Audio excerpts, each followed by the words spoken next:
Bom, primeiro, boa tarde, pessoal, boa noite já quase.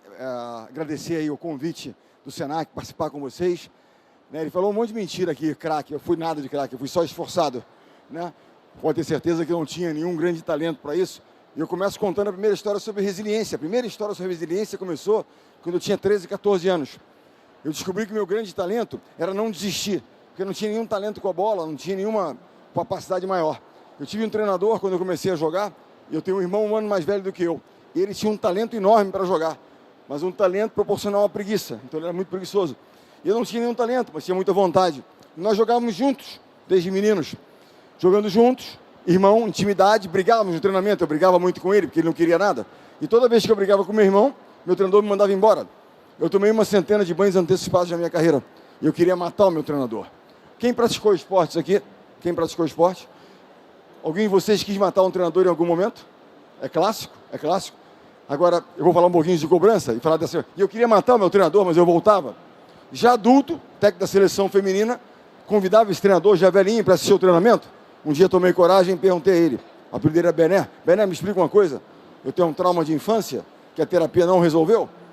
Toda vez que eu brigava com meu irmão, você mandava sempre embora a mim no treinamento e nunca ele, que não queria nada. Ele, então, do alto da sua sabedoria, responde.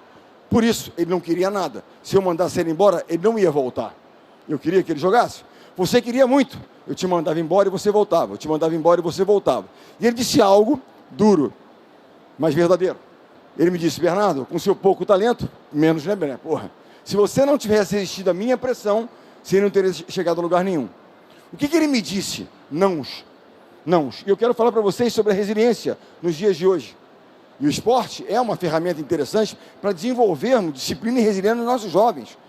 Porque no esporte você vai perder. E você vai voltar. Você vai se machucar, você vai ser cortado e você vai voltar. É resiliência. Hoje fala-se muito da geração, uma geração mais frágil, geração mimimi, geração Nutella. Desculpa.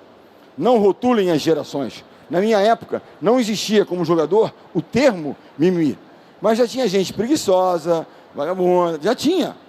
Agora eu pergunto a vocês o seguinte, quem praticou esporte lá atrás, quem praticou, você foi mandado embora do treino, seu treinador foi duro com você. Você saiu para casa, voltou para casa, meio triste, choroso. Foi mal naquela prova, a professora não foi legal. Você voltou para casa chorando. Naquela época, poxa, mãe, pai, o treinador mandou embora. O que seu pai ia dizer para você? Engole o choro. Volta lá amanhã e prova que você é melhor do que isso. Estou errado? O que os pais dizem hoje? Nós, vou lá falar com o treinador. Não é verdade? Nós protegemos os nossos filhos, os nossos liderados, dos nãos que a vida vai trazer. Então a resiliência foi desenvolvida ali. Ah, craque, não fui nada. A única coisa que fui foi resiliente. Eu voltava. Eu machuquei o joelho antes da minha primeira Olimpíada. Eu tinha 19 anos, machuquei o joelho. Na época não existia artroscopia, você abria e tirava o menisco.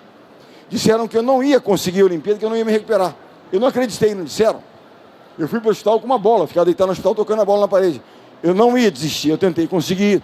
A única coisa que eu tinha era isso. Eu não vou deixar, eu quero contar o início da minha carreira de treinador. Carreiras em Y, na verdade, a vida nunca é linear. Quem aqui se formou, se preparou numa área e trabalha em outra área hoje? Eu sou economista de formação, eu não sou, né? Economista muitas vezes trabalha num banco, não é verdade? Eu trabalho também no banco da seleção, no banco do time do SESC Flamengo. Então, mas por quê? Eu me preparei para uma outra área de atividades, mas a minha paixão estava ali no esporte, eu queria viver do esporte. Mas nos anos 80, final dos anos 80, poucos viviam do voleibol. Muito talentoso, não era o meu caso. Até que, assim começa a minha história como treinador. 1989, 29 anos, recebo um convite para ir para a Itália dirigir um time. Eu nunca tinha dirigido time nenhum, era apenas um ex-jogador, ou quase ex-jogador. Mas era a chance de responder a seguinte pergunta. Seria possível viver da minha paixão? Ao aceitar o convite, eu queria testar se era possível esse caminho do esporte. Fui falar com meus pais moravam em Copacabana, minha mãe ainda mora, meu pai já faleceu. Fui lá falar com eles, uma decisão de mudar de país, já tinha um filho, Bruno, 3 anos, tinha lá. Fui lá falar com a minha mãe, e a minha mãe falou, tá maluco, você tá doido, vai largar a economia, vai largar os empreendimentos e tal, você tá doido, não faça isso. Não deu força nenhuma, ainda falou assim, esse menino vai morrer de fome, tá em morro de fome hoje, coitado. Mães são seres preocupados. Muito preocupados, pouco preocupados, mas estão sempre preocupados. Se alimentou? Se agasalhou, está direitinho e tal, ligou para casa, tudo certo. Falar com meu pai. Meu pai era um grande advogado, tributarista, estava na sala lendo, interrompi a leitura dele e disse a ele, contei o meu plano para ele. Ele me perguntou, é o que você ama fazer? Falei, é. Eu achei que ele não fosse dar nenhum incentivo. Ele olhou para mim e disse, então vai, e faz bem feito, mas só volta quando der certo. Aí bateu medo, né? E se não der certo, posso voltar não? Ei, quem nunca pensou em desistir não voltou um pouco antes? Porra, não vai dar certo, tá difícil. Você tem uma certa zona de conforto, eu tinha um certo conforto. Já tinha alguns investimentos, uma família numa condição legal, poderia voltar. Ele disse, não volte. Você vai encontrar dificuldades. Ei, quem empreendeu, montou alguma coisa e não pensou em desistir antes? Pô, tá difícil. Por que eu estou fazendo isso? Vou voltar, vou abandonar. Eu só lembro dele. Todo desafio com que eu me deparo, porra, eu acho que não vai dar. Eu lembro dele, só volta quando der certo. Você tem certeza que você fez tudo aquilo que era possível e necessário para virar aquela situação? Não volta antes, não volta. E eu pensei em voltar muitas vezes, mas fiquei lá. Você tem noção da situação que eu abracei na Itália? Quando eu cheguei lá, um jovem treinador, inexperiente, o time era o último classificado do campeonato italiano. O turno tinha acabado, faltava metade do campeonato. A meta era não cair para a segunda divisão, não ser rebaixado. O jornal italiano dedicou uma manchete a mim, era assim, jovem treinador de coragem chega para salvar o insalvável. Então essa era a manchete. Mas coragem para quê? Pior que estava, não podia ficar. Aquilo chama-se oportunidade na crise. Tinha um potencial? Poxa, tem uma possibilidade aqui? Coragem é você herdar uma situação, eu assumir uma empresa, está entregando, e agora você tem que continuar entregando. Aí tem que ter coragem para fazer. Mas quando você pega uma situação dessa, é reverter uma situação. Pior que está, não vai ficar. E todos os meus desafios foram oportunidades em crise. Quando eu volto para o Brasil, me chamam para assumir a seleção feminina, que acabaram de perder o sul-americano para o Peru. Crise. Chama Bernardinho. Um ano depois, eles se tornaram vice-campeões mundiais. Mas não foi por minha causa, tinha muito potencial. Planejamento, inovar, criar um novo sistema e tal, e elas, com o potencial que tinham, chegaram lá. Mas eu quero falar um pouquinho com vocês da cultura da excelência. Como nós começamos a utilizar dados, inovar. Eu estou com a cabeça a mil. Eu tive uma reunião na quinta-feira sobre AI, inteligência artificial. O que tem de possibilidades, né? Eu estou aqui a 1000 por hora, sem saber exatamente como fazer, me dá até uma certa angústia. E eu falo com os jovens, tem uma empresa, garotada que trabalha com isso, e vieram me pedir uma mentoria sobre liderança, etc e tal, mas não tenho dinheiro para te pagar, né? E eu falei, eu não quero que vocês paguem, eu quero uma contra-mentoria. Para cada hora que eu der para vocês, eu quero meia hora de mentoria sobre IA. Como é que eu posso utilizar, né, para melhorar o meu sistema, o meu processo, né, um novo ciclo se abrindo, como é que eu posso utilizar da melhor forma possível essa grande coisa. Nós começamos lá atrás, com programas, inovando, fazendo, mas eu quero dizer para vocês uma coisa da questão inovação, tecnologia e gente. Existem os números, existem os dados, mas existem os intangíveis. Será que os números revelam tudo?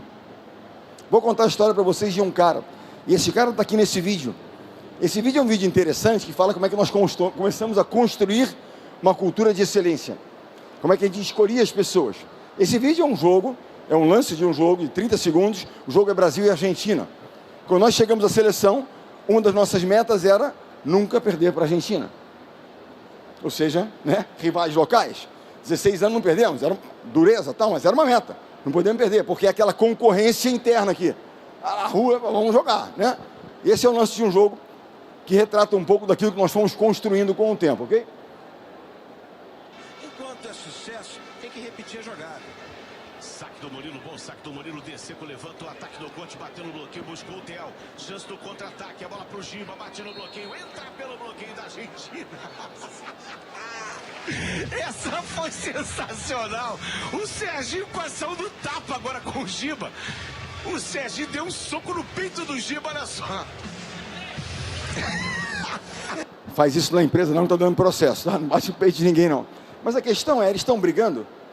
Por que o Serginho está batendo no peito do Giba? Alguém tem dúvida da capacidade de entrega daquele profissional, o Giba? Entregava, um cara, um talento incrível. Quando ele estava atuando abaixo da capacidade dele, o Serginho, como um dos líderes, disse assim, eu não aceito mediocridade do meu lado, você tem que jogar o que o seu potencial permite. Ele cobrava dos caras. Esse tipo de atitude fez do Serginho, e eu quero contar depois um pouco da história, da escolha, E os números me davam uma estrada, e eu fui para uma outra estrada. Não teria escolhido o Serginho, o Escadinha, como líder da seleção, se eu fosse apenas pelos números. É uma combinação de coisas.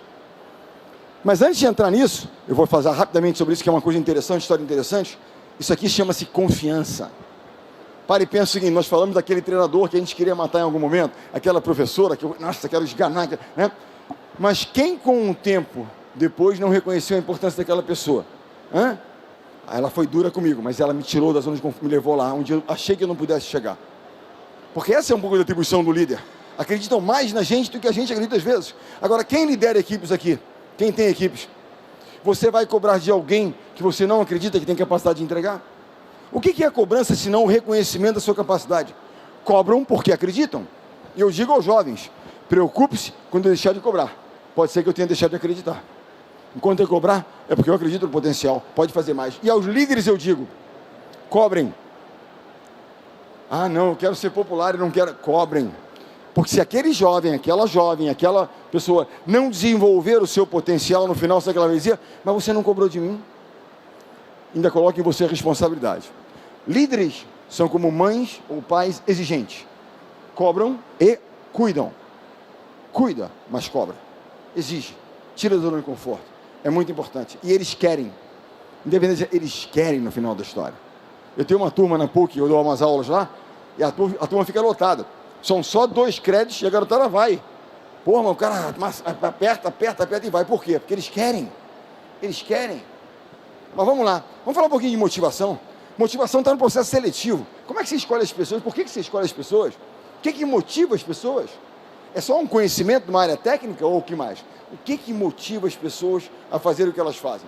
Eu vou dizer a vocês, primeiro pilar de motivação está nesse vídeo aqui, que foi o pilar que me moveu a mudar de carreira e abraçar uma nova área. Primeiro pilar de motivação. You have to have a lot of passion for what you're doing, and it's totally true. And the reason is because it's so hard that if you don't, any rational person would give up. It's really hard, and you have to do it over a sustained period of time. So if you don't love it, if you're not having fun doing it, and you don't really love it, you're going to give up. And that's what happens to most people, actually. If you really look at the ones that ended up, being successful, unquote, in the eyes of society, and the ones that didn't, oftentimes it's the ones that are successful loved what they did so they could persevere when it got really tough. And the ones that didn't love it quit because they're sane, right? Who would want to put up with this stuff if you don't love it? So it's a lot of hard work, and it's a lot of worrying constantly. And if you don't love it, you're going to fail. So you got to love it, you got to have passion. Primeiro pilar de motivação, a paixão.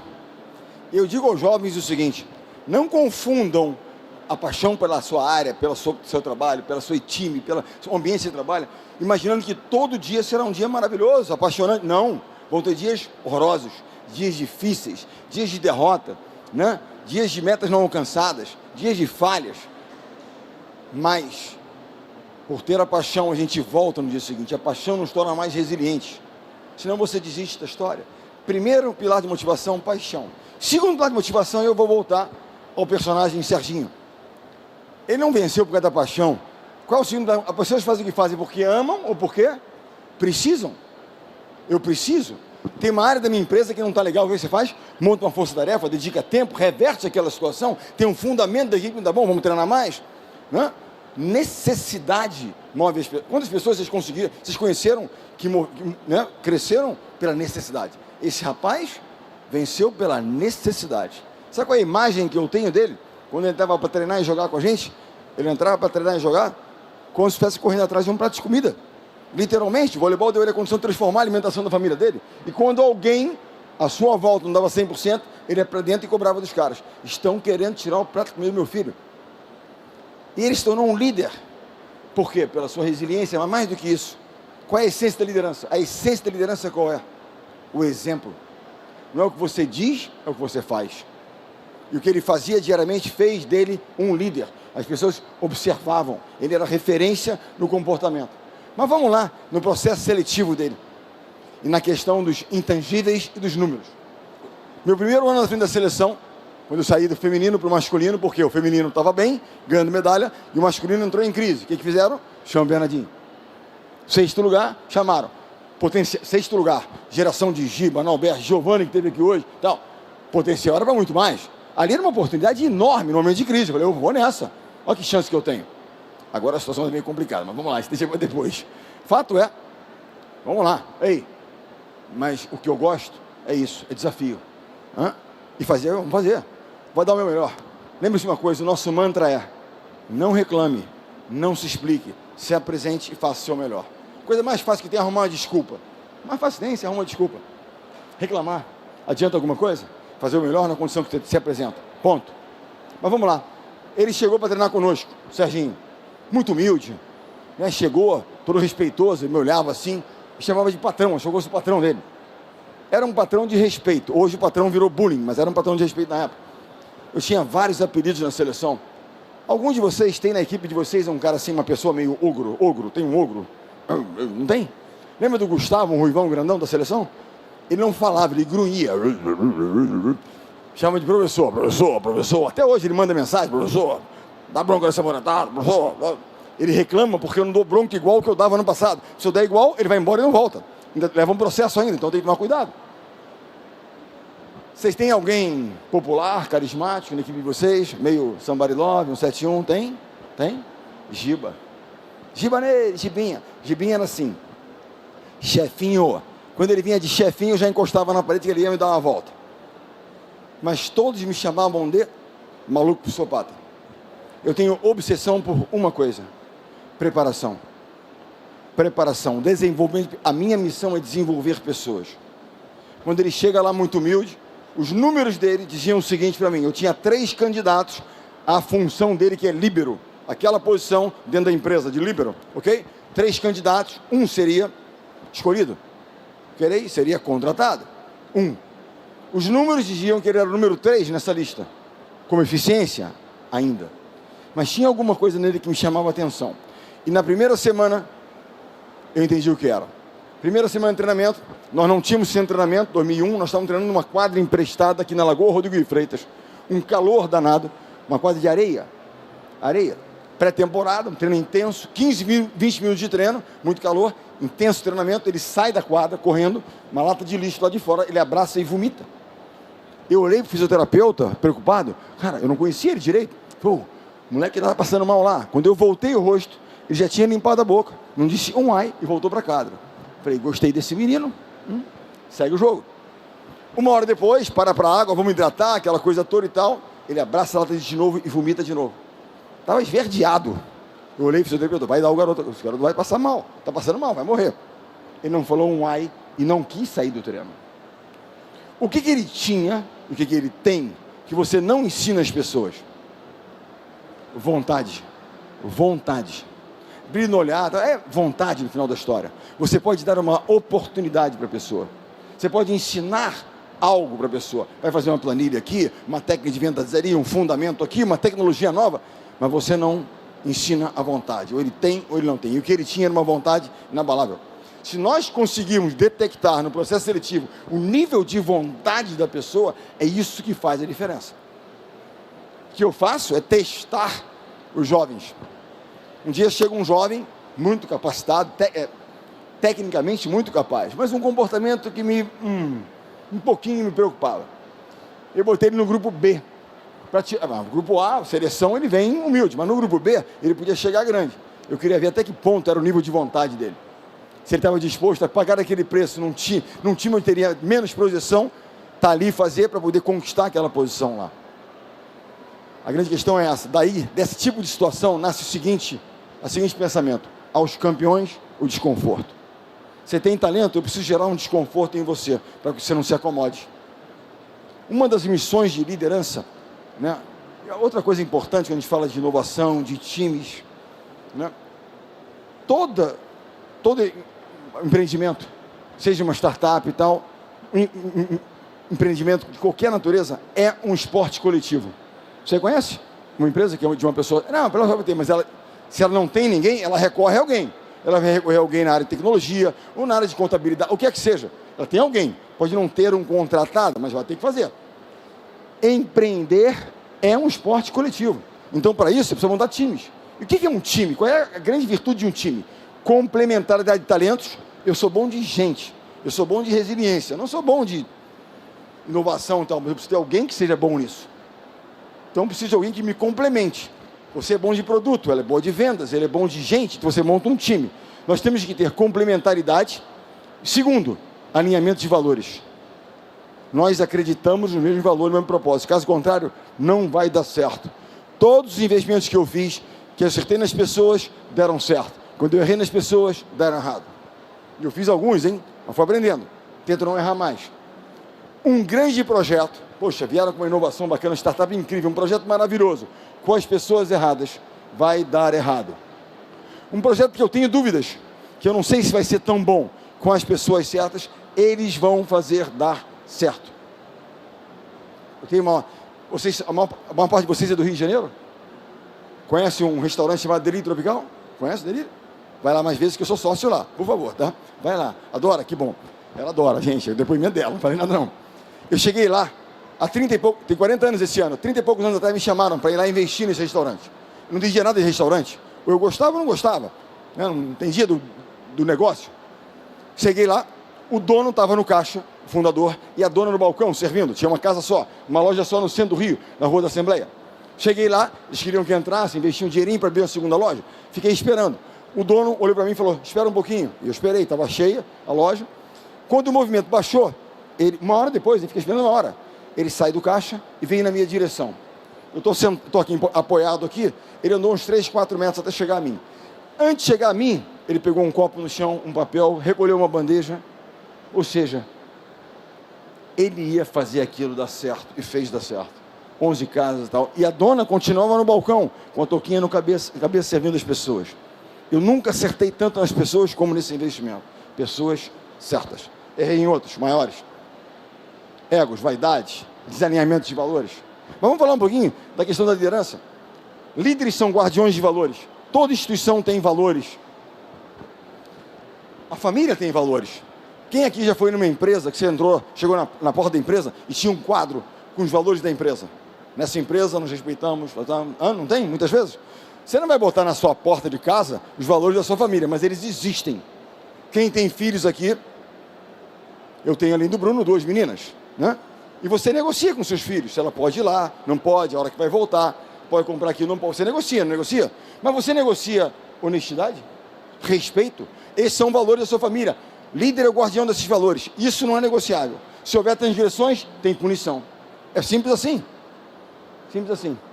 Eu tive que cortar um grande jogador da minha seleção em certo momento, porque estava vendo transgressão nos nossos valores. Quais são os nossos valores fundamentais? Vamos pensar na nossa empresa.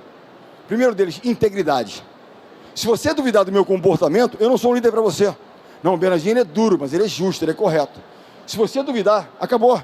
A confiança acabou, a relação. Integridade. Segundo, time por primeiro. O nome mais importante é o nome que está aqui na frente. É o nome do time, da empresa, do projeto. Não é o nome que está aqui atrás. Time por primeiro. Lembrem-se, uma empresa é como uma orquestra. Cada um toca um instrumento e a gente gera uma sinfonia. E ninguém toca uma sinfonia sozinho. Time por primeiro. Terceiro pilar da nossa cultura. Chama-se treinamento extremo. Significa dedicação ao processo. Quem aqui acredita que o trabalho, a dedicação é um diferencial? É um pilar. Vou dizer para vocês... Nós achamos muitas vezes que controlamos muitas coisas da nossa vida. Vocês controlam quanto talento vocês têm? Todos nós viemos ao planeta Terra com um certo dom, um certo DNA. Eu tenho jeito para tecnologia. Eu tenho mais jeito para a gente, para as artes, para o esporte. Você tem um certo talento, você desenvolve, você tem aquele DNA.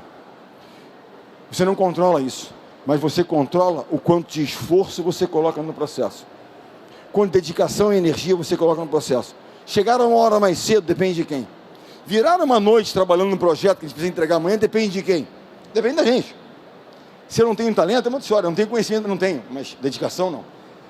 Ah, mas eu não quero trabalhar tanto. Não tem nenhum problema, você não vai trabalhar comigo. É uma escolha sua. Eu não estou criticando. É uma escolha sua. Mas é um desalinhamento de valores. Se nós acreditamos que a dedicação é um diferencial do nosso time, aqueles que não estejam dispostos a se dedicar, não servem para estar conosco. É o que o Serginho dava o exemplo ali. Esses são nossos 3 pilares. Líderes são alimentadores de inconformismo. Tá bom, mas pode melhorar. Precisamos inovar, precisamos fazer permanentemente. E não é duro, e não é fácil. Vou dizer para vocês aqui.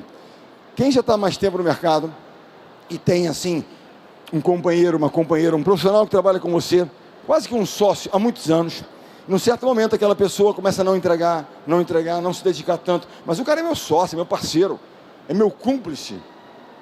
E você tem que tomar uma decisão difícil muitas vezes, porque você precisa continuar crescendo. Quem já passou por esse tipo de situação, como é difícil, mas ela é necessária. Senão nós vamos parar no processo mais importante, que é o processo de crescimento, aprendizado, inovação. Nós precisamos fazer, gerar desconforto nas pessoas, não permitir acomodação. Há uma necessidade permanente de transformação. Então, vamos ver uma foto daqui a pouco que demonstra o seguinte: o resultado do passado não te garante nada no futuro. Quem trabalha aqui entregou a meta no mês passado aí? Quem entregou a meta no mês passado? Como é que começa o mês seguinte? 0 a 0. O que muda? Responsabilidade e expectativa. Qual é a expectativa? Você vai bater a meta de novo. Se você não bater a meta de novo, você demonstrou que pode bater a meta. E para isso, eu preciso continuar melhorando, inovando, criando. Embarcar mais tecnologia, trazer alguém. Tem que fazer, tem que buscar. E além disso, formas diferentes, pessoas diferentes. Nova geração é uma questão importante ou não? É uma questão importante. Quando, em 2015, às vésperas da Olimpíada de 2016, meu filho Bruno, já era o capitão do time, entrou no meu quarto, lá em Saquarema, centro de treinamento, de madrugada, bateu a minha porta. O seu filho, um jovem adulto, bate a sua porta de madrugada, o que você pensa? Está encrencado em grana, você é avô, alguma coisa aconteceu, o que houve, moleque?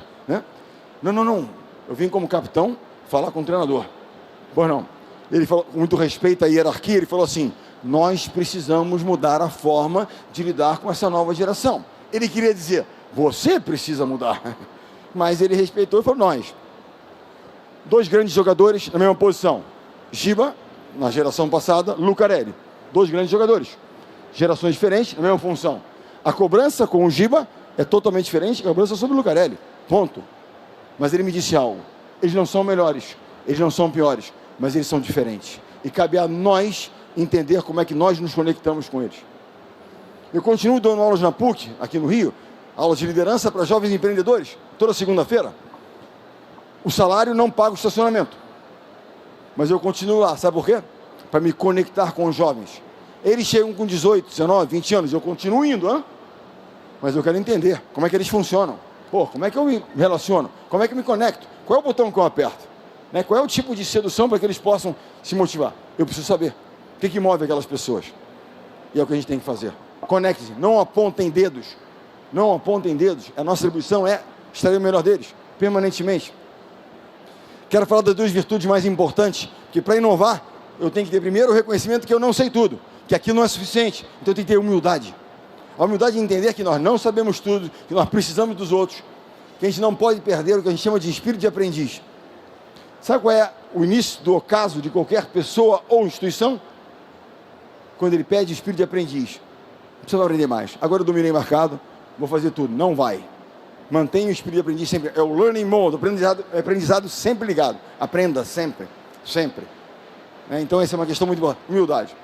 E aos líderes, eu gosto de dar um exemplo de um professor chamado Jim Collins, muito interessante. Ao escrever o livro From Good to Great, é um livro muito bacana sobre empresas, ele estuda empresas que durante anos lideram seus mercados.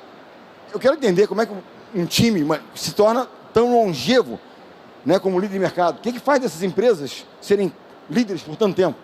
Algumas características, entre as quais todas essas empresas têm o que ele chama de um líder nível 5. Ele categoriza em níveis de liderança, o 5 é o mais alto. Quais são as características de um líder nível 5? Primeiro deles, energia para executar, para aprender, para fazer, para inovar. Essa energia que contagia o seu time. Vamos lá, vamos de novo, vamos mais uma vez. Esse maluco voltou de novo, os caras ficam, o maluco psicopata, vamos nessa, de novo. Energia. Segundo, humildade. E ele usa uma figura que eu quero dividir com vocês. O líder nível 5, quando há um sucesso, um êxito, uma vitória, uma meta alcançada, ele olha pela janela e atribui ao seu time. Se não fosse por ela, por ele, por ele, por ela, não teríamos entregue esse resultado. Obrigado, time. Vocês fizeram acontecer. Quando há uma derrota, um percalço, uma meta não alcançada, um projeto que falhou, ele olha para onde? Para o espelho. O que eu poderia ter feito diferente? Porque, em última instância, a responsabilidade é nossa. O colaborador ele pode ter falhado, mas quem é que escalou? Quem é que preparou? Quem é que orientou? Nós. Vocês sabem que um dos grandes deflagradores de desequilíbrio emocional, de depressão e ansiedade hoje, quais são? Mídias sociais. E no esporte é uma loucura, porque você está o tempo inteiro exposto. Jogou mal, entra lá os casos e pum! Pergunta a você, quem se incomoda com críticas da mídia social, levanta a mão. Pode levantar. Se incomoda, lê. Você lê 10 comentários bacanas, lê um ruim. Péssimo. O que fica em você? O ruim fica ali. Estou errado? Agora eu vou fazer uma pergunta a vocês. Por que vocês se incomodam com a opinião ou a crítica de alguém para quem vocês jamais pediriam um conselho? Primeiro. Segundo, pensa na área de vocês, na indústria de vocês. Trabalha com tecnologia. Imagina se o Bill Gates ou o Steve Jobs fosse vivo, ele ia entrar na mídia social de alguém para criticar alguém quando o projeto desse errado. Quando muito, aquele grande cara da nossa área, ele ia entrar para dizer o seguinte, olha, já passei por isso. Não se preocupe, já passei por isso. Você acha que eu vou entrar num perfil de um jovem treinador que perdeu para criticar o cara? Ou, fica tranquilo, segue trabalhando, que eu já passei 1000 vezes por isso. E as jogadoras, as meninas, elas se incomodam. Um time mais jovem, meio frágil, e eu lancei uma hashtag, que agora eu sou um cara moderno, uma hashtag, que é o seguinte, quando você for criticado na mídia social, você vai escrever, a resposta será, hashtag, é culpa do Bernardinho. Porque em última instância é minha responsabilidade. E uma das meninas falou assim, mas eu posso? Eu falei, não, deve, faz. Toda vez você põe isso. Vai se tornar um meme praticamente essa hashtag. Mas qual é a chance de eu me importar com a crítica de alguém? Nenhuma. A crítica que me importa é de vocês, que sabem a hora que eu acordo, quando eu me dedico. Aí sim, do meu time, das minhas pessoas, não é de quem está lá fora. Isso chama-se ruído externo, que faz com que você perca o foco. Você tira dali para fazer coisa que você controla o que eles vão dizer?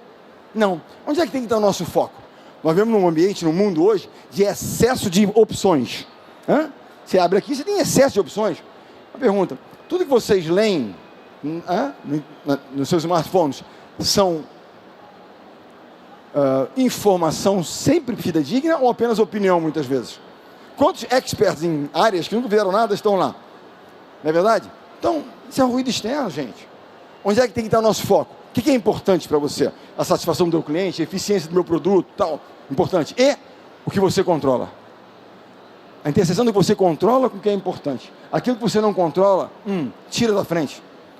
Ah, mas o governo regulamentou. Ei, você vai controlar aquilo? Não. Não reclame, não se explique. Se apresente e faça o seu melhor. Sempre. Né? Agora vamos falar da outra questão. Humildade. Segundo é a coragem. Coragem não tem nada a ver com a ausência de medo, né? A coragem é você estar morrendo de medo e preparado, vai lá, o que faz tem que ser feito. Coragem de tomar uma decisão difícil. Ei, quem já teve que demitir alguém aqui? Levanta a mão. Demitir é duro, né? Você imagina cortar alguém na véspera da Olimpíada. O cara treinou 20 anos para ir para a Olimpíada. Ei, quando eu tenho que reduzir a minha equipe no mercado lá, corporativo, tem outras empresas, não tem? Você não faz uma recomendação para aquela pessoa? Vou tentar realocá-la. Seleção só tem uma. Você corta o cara, acabou o sonho dele. E eu sou o provedor dessa frustração. Não é verdade? Quantas vezes você adia, procrastina uma decisão difícil e fica ali. Aí quando toma, fala, deveria ter feito antes. Eu sei que é difícil, é duro, mas tem que ser feito. Coragem de fazer aquilo que tem que ser feito, apesar do nosso medo. Agora, a única forma, já leram na internet? Está com medo, vai com medo mesmo? Eu falo, não vai não. Vai preparado, com medo. Se estiver despreparado, vai morrer afogado. Então, tem que estar preparado. São as duas virtudes. E eu gosto muito desse senhor aqui, chamado Almirante McRaven, comandante dos Navy SEALs. E ele escreveu um livro, 2 livros na realidade. O primeiro livro dele chama-se Arrume a Sua Cama. Eu adoro. Por quê? Fala sobre o tema mais importante, que é disciplina. A gente imagina, né, que no ambiente criativo, de inovação, não tem disciplina. É onde mais tem que ter disciplina. Dedicação, suor, tal. As grandes ideias de inovações vêm com o suor. Disciplina. Será que todo dia, falamos de motivação, né? Todo dia você acorda, estou super motivado? Ou tem aquele dia que você fala, hoje não? Quem nunca apertou aquele botãozinho soneca e ficou mais 15 minutos? Fala pra mim. Imagina aquele dia que você está zero motivação, você tem que visitar um cliente, tem que fazer um negócio difícil e duro. Aí você vai e faz, realiza. Você não volta grande e fala, estava desmotivado, mas fui lá e realizei. Ticou a tarefa. Agora faz ao contrário. Aí não vou lá não, arruma uma desculpa, fica mais 1 hora na cama. Quando você acorda 1 hora depois, você não acorda mal? Quem tem o hábito de arrumar a cama aqui, levanta a mão. Ok? treinando a disciplina. Quando você acorda atrasado por algum motivo e não arruma a cama aquele dia, você não fica mal? Por quê? Você não foi disciplinado. Você não ticou a primeira missão. Ei, e não sou disciplinado. Treine, a disciplina ela é treinável. E eu quero contar rapidamente uma história dos meus jovens. Servem para vocês. Processo seletivo de jovens. Na faculdade, eu fiz uma dinâmica chamada Dinâmica McRaven. Qual é a Dinâmica McRaven? Eu faço uma sobre McRaven, e aí vocês, jovens, né, alunos, têm que vir fazer um pitch para mim. Mas não é um pitch falando do seu produto, do seu novo projeto. É um pitch sobre você. Você quer vir trabalhar comigo, jogar no meu time. Eu quero saber duas coisas de vocês. Primeiro, qual é o seu ponto forte? O que você vai trazer de positivo, o que você vai agregar de valor ao meu time? O que você é bom? Segundo, qual é o seu ponto a ser melhorado? Humildade e autoconhecimento. Todos nós temos. 35 alunos. Pontos fortes, foram 35 pontos fortes. Diversos. Criatividade, Pontos fracos, só 2. Primeiro deles, professor, não sou disciplinado. Procrastino, odeio o processo. É do meu jeito, não é do processo não. É do meu jeito. Não, prazo me apavora. Né? É no meu tempo. Aí eu falei para a garotada, vamos treinar? Que eu não sou professor, sou treinador. Vamos treinar, garotada? Vamos treinar com o Bernardinho. Mal sabia que esperava por eles, né? Mas vamos treinar. O que eu fiz? A aula vai toda segunda-feira de 1h10 às 3 da tarde. Durante 2 horas, ninguém toca no celular. Vai falar com um jovem de 19, 20 anos que não pode tocar no celular. Pode ter uma síncope, cair duro ali, não é verdade? Ei, serve para nós também como disciplina. É claro que o celular é uma ferramenta incrível, está ali me filmando, mandando mensagem, ok. Mas pensa comigo, toda vez que você entra no celular, é para usar como ferramenta ou você vai dar aquela dosinha de dopamina barata rasa aqui, ó? Quem não faz? Treina a tua disciplina, deixa sozinho. Eu vou na academia, eventualmente, dar uma malhada. Aí a pessoa vai com o celular para a academia. Horrível, né? Tudo bem, para você usar para ser tutorial, para ser... ok. Mas quantos sentam lá no aparelho e fica lá mexendo no celular? Já chego direto assim, vamos revezar? Para incomodar mesmo. Porra, celular não. É só para dar um toquezinho. Aí o cara me olha, Bernardinho maluco e tal, né? Vamos lá. Fato é, treinável. Aí eu falei, e para azar da turma, eu descobri que na formação da nota, tem uma pequena parcela que é participação. Se tocar no celular é 0 em participação. Aí a garotada, apavorou. Aí o menino lá atrás levantou a mão, um 7-1 danado, garoto, gente boa, mas um 7-1. Irmão, professor, eu quero falar. Sou gente boa. Isso é duro, mas gente boa. Essa matéria são só 2 créditos, professor. Mas muita matéria, isso endurece. Isso obriga a gente a ler. Olha a falta de comunicação. Eu não obrigo ninguém a ler. Se você ler um livro a mais durante o meu curso, fizer um pequeno relatório, eu te dou um bônus. Eu não tiro se você não ler. É um incentivo à leitura. Você escolhe se você quer o bônus ou não. Ele só estivesse obrigando. E agora, eu não posso tocar no celular. E ele então conclui o argumento dele dizendo o seguinte, eu vou trancar essa matéria, isso aqui está muito difícil. Aí você vai trancar a matéria? Começa assim. Na primeira dificuldade aqui, você tranca a matéria. Naquele projeto, eu largo o projeto. Com aquele cliente, eu abandono o cliente. Naquele trabalho, eu abandono aquele trabalho. Você vai se tornar um trancador da vida. Porque trancar também se torna um hábito. Assim como não desistir se torna um hábito. Como arrumar a cama se torna um hábito. É o hábito que a gente tem que criar. Para isso tem que treinar. Disciplina. Lembre-se de uma coisa, a vida não vai nos dar aquilo que a gente deseja, mas sim aquilo que a gente merece. Faça-me merecer. Qual é o antítese do merecimento? O arrependimento. Se eu tivesse visitado, se tivesse visitado, já levava o teu cliente embora. Se eu tivesse me dedicado, se já for embora. Merecimento e arrependimento. E vamos ao segundo ponto que eles levantaram. Professor, eu lido mal com os nãos. Ele recebeu um não quero mais. A nota foi baixa, vou trancar a matéria. Não fui promovido, 3º mês na empresa, não fui promovido a um C-level, vou largar, não dou para isso não. Baixa resiliência. Estou errado? Ou é assim ou não é assim? Querem largar? Não deu certo, primeiro projeto, primeira venda, vai largar? Resiliência. Quem trabalha na área comercial aqui? Ei, quantos nãos antes tinham sim? Fala para mim. Resiliência total, é não. O que você faz com o não? Aprende. Será que meu approach foi correto para o meu cliente? Será que aquela era a melhor solução para ele? Se você não apontar para você mesmo, você nunca vai aprender. Vai sempre arrumar uma desculpa para isso. E esses são realmente os fatores mais importantes. Eu quero encerrar falando de uma coisa que é muito, muito importante. Eu prometo que na próxima palestra que eu vier, eu vou contar uma história de uma empresa, durante 16 anos, que estava aqui, chegou lá, mas que fala sobre gente no final da história. Eu quero falar de uma coisa que é a coisa mais importante, na minha opinião, sobre um time. O grande vilão na construção do verdadeiro time são egos e vaidade fora de controle. Quando o cara começa a achar que ele é o cara, sem mim, nada acontece. Acontece sim, fica tranquilo. Egos e vaidade fora de controle. Michael Jordan tinha uma frase, eu sou um grande fã desses caras todos, que é o seguinte, eu posso até ganhar uma partida, eu vou lá e fecho um contrato. Mas alguém vai bater a meta da empresa sozinho? Aquilo é um campeonato. Eu posso ganhar uma partida, mas jamais ganharei um campeonato. Time. E esse é um cara que fez. E esse é um livro interessante, chamado O Ego é o Seu Inimigo. Quantas vezes nós tomamos decisões equivocadas, movidas pelo ego? Atenção. E aqui tem muita coisa interessante. Eu confesso a vocês que já dei esse livro de presente para alguns CEOs que eu conheci. Tenho certeza que muitos deles não estão lendo, portanto, não adiantou nada. O fato é, se puderem ler, leiam.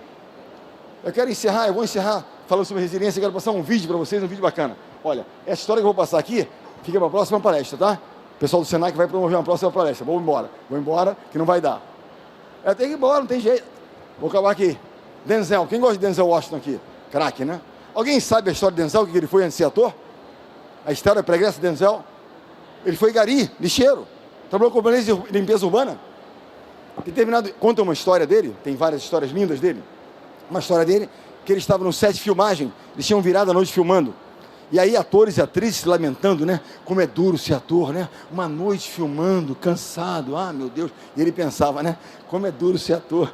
Virei a noite e vou ganhar milhões de dólares. Pensou, o que eu fazia antes que era duro, isso aqui é mole, né? Ele vai receber um prêmio. Entre tantos discursos bacanas de Denzel, ele faz esse agradecimento, ele fala disso aqui que tem a ver com resiliência. E serve para todos nós. Olha o som lá, hein? Mete o som, hein? Keep working. Keep striving, never give up, fall down 7 times, get up 8. Ease is a greater threat to progress than hardship. Só para encerrar o seguinte, lembre-se de uma coisa, uma reflexão de 5 segundos para todos vocês. Pensem no momento, num episódio, numa época qualquer, que vocês tenham aprendido muito. Como eu aprendi naquela empresa, naquele projeto, naquele campeonato. Momento de grande aprendizado. Pensem aí, rapidinho. Pensa. Isso está vindo à cabeça de vocês? É um momento de dificuldade?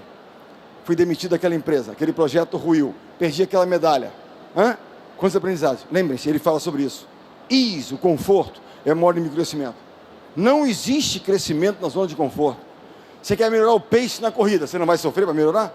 Qual é o pior momento para você visitar uma empresa? Estão implantando um novo sistema. É desesperador. Novo sistema, desesperador? Ai, meu Deus, é tão bom o outro. Mas por que você implementa um novo sistema? Para gerar mais eficiência. Mas tem um tempo que de você dominar aquilo e se sentir confortável. Quando você começa a se sentir confortável, virá um novo. Por isso eu digo a vocês, eu não sou mais um treinador. Eu sou unicamente um provedor de zona de desconforto. Toda vez que a gente conquistava algo importante, o que eu fazia? Antecipava 1 hora o início do treinamento. Eu cheguei a um ponto que os jogadores diziam, não vamos ganhar mais nada, onde é que você vai parar? Qual era a ideia por trás? Quem aqui tem um filho, uma filha, um sobrinho que joga vôlei? Jovem. Gostei de treinar comigo, diga que está convocado, que amanhã começa às 6 da manhã. Não vai? Vai. Vai para um campeão mundial e olímpico que começa amanhã às 6 da manhã. Tá maluco? Vou acordar às 10, não quero aparecer, aos campeões de desconforto. Estará o grande campeão disposto a continuar a pagar o preço que tem que pagar? Essa é a pergunta. E nós, estamos dispostos a continuar a pagar o preço? Resiliência. Galera, resiliência.